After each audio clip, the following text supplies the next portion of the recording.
Man, they should do a drunk history on the history of an IPA. That'd be awesome.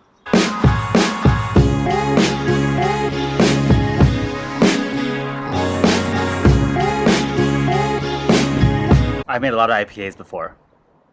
Session, regular American IPA, black IPA, red IPA. I haven't done a white IPA yet. The other two I have not done yet is the English IPA and the double IPA. Oddly enough, I have not done a double IPA.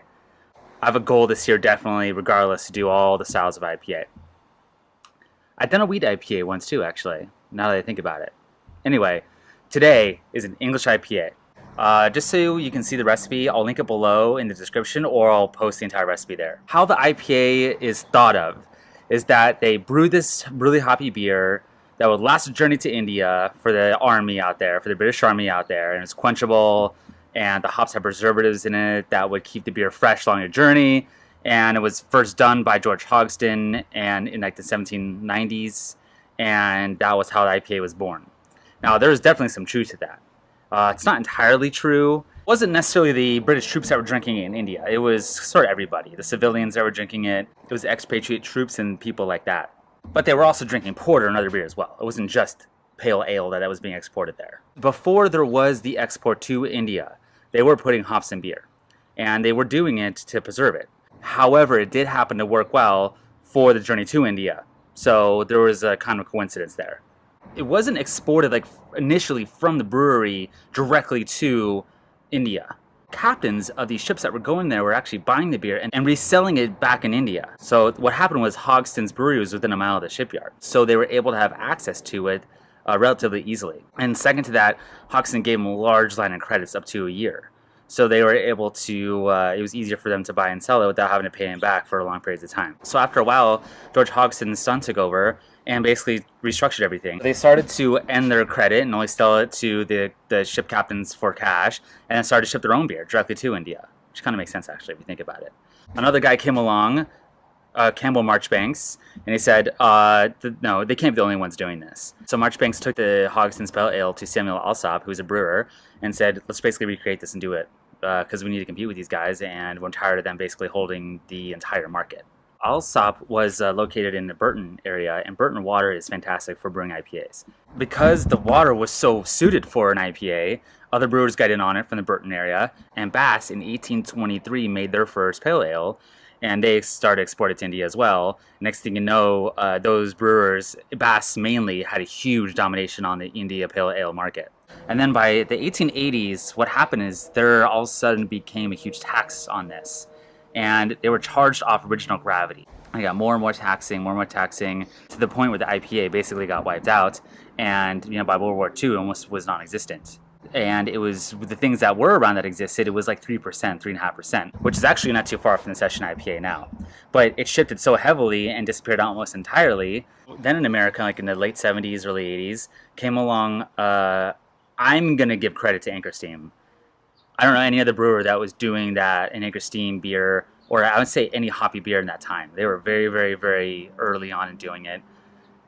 New Albion is a brewer that I know was doing some craft beer in the 70s, but there really wasn't nothing. It was like 4 or 5 large breweries. It was the stuff that you drink today, the Budweisers and Anheuser-Busch's and stuff.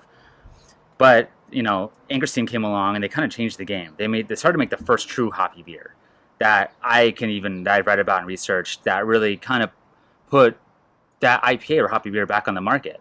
Then you got to give a huge credit to Sierra Nevada. They were the first ones to really bring back the pale ale. And then I got to give another huge credit to Stone.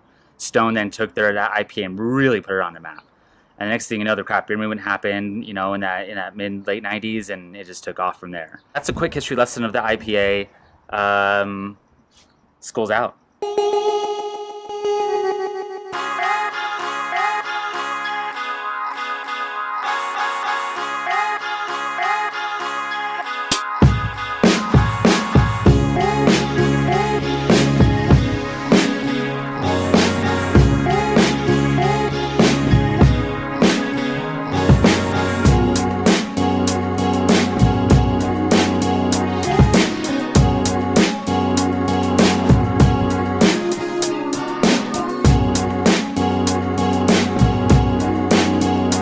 It is hot out.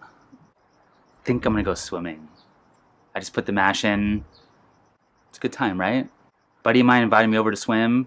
I can't resist.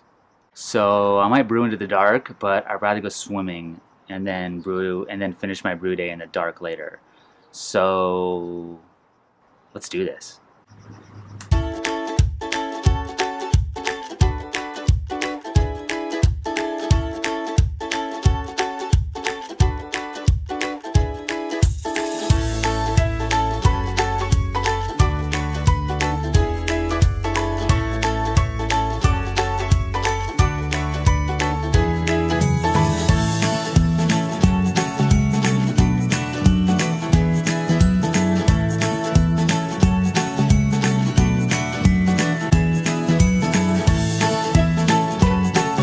Showing me? Oh, no, you were showing me. No.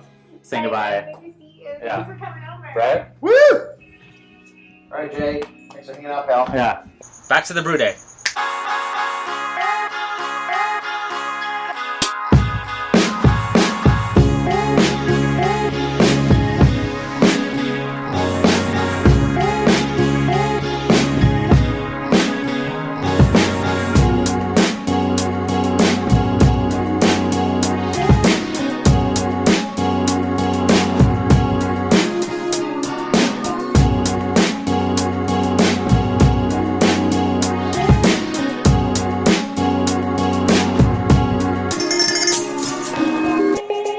$10.40. That's good. I was going for $10.37. I'm on track. My post-boil OG I'm going for is $10.62. So I might be a little higher than that, like $10.65. I'm still within the range of the IPA I'm going for. I will put my boil down a little lower than like a full boil, but should be in, but I'm still on target. So that's good.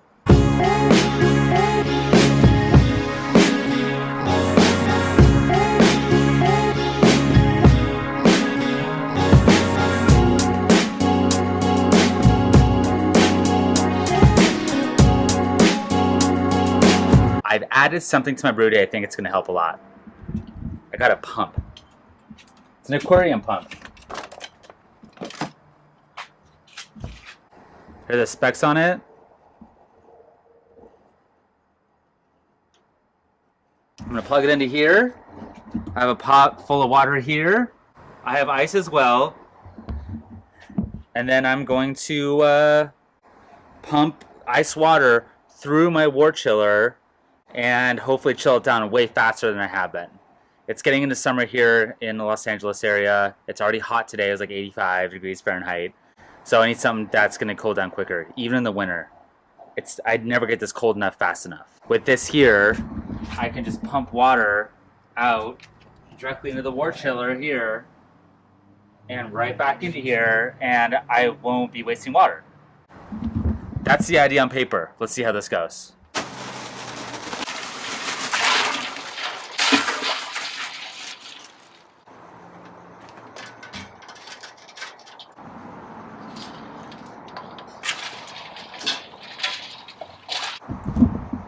Okay, so I'm hooked up in there, on the top of that. There it is. I'm gonna put that part there back into there. I'll show you in a second. So I'm gonna plug it in. So there it goes. There it is. So I'm running the pump through the wort chiller here, really cold water, out to here. What I'm gonna do is put this back into here. So now I'm just cycling really cold water into the wort chiller. I'm hoping this actually fixes the issue of potentially taking way too long. So we'll see how fast this goes. I do have a slight issue here where my immersion chiller is meant for about 5 gallons, even 2 gallons. So 1 gallon batch here, it's real tough to get it actually submerged into my wort here. I mean, look at this. Look how many rings are exposed here. I might have to rebuild an immersion chiller where it's like a couple coils, get like a way smaller amount of copper and do like maybe 2 or 3 rings for my 1 gallon batch. But I at least want to start with trying this pump method and see how that went first. And from there, I might make a new immersion chiller and see how that goes. Yeah, this is amazing. It's only been about 6-7 minutes or so, and I'm already at 100 degrees. Before I'd be it'd take me a good half an hour to be at 100 degrees Fahrenheit. So, and this was only like $16 on Amazon. I'll put a link below on the exact model I got, but so far this is fantastic. And this hose fits into one of the two sizes it comes with. All right, it's been about 15 minutes or so here. The sun is set.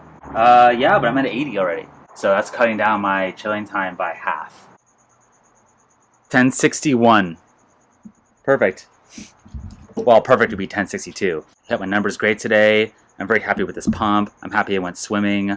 So this is fantastic all around. All right, it's been about 20-25 minutes since I've been doing this, and I'm at 70 degrees Fahrenheit. Man, when I do this from groundwater, even in the winter in the Los Angeles area, I still have to call it at around 80 degrees Fahrenheit, maybe 75 if I'm lucky. I'm gonna call it here because I'm at 70, and I'm pitching a yeast strain WLP005, which has a max temp of 70 degrees Fahrenheit anyway.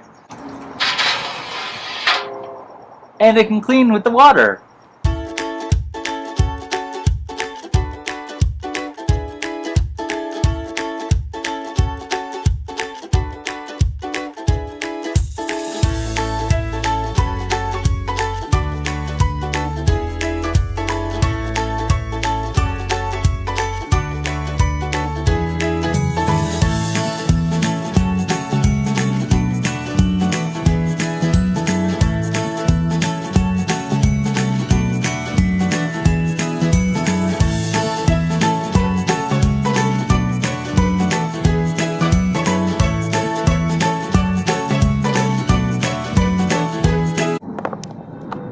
God damn it. It's all trying and error, you know?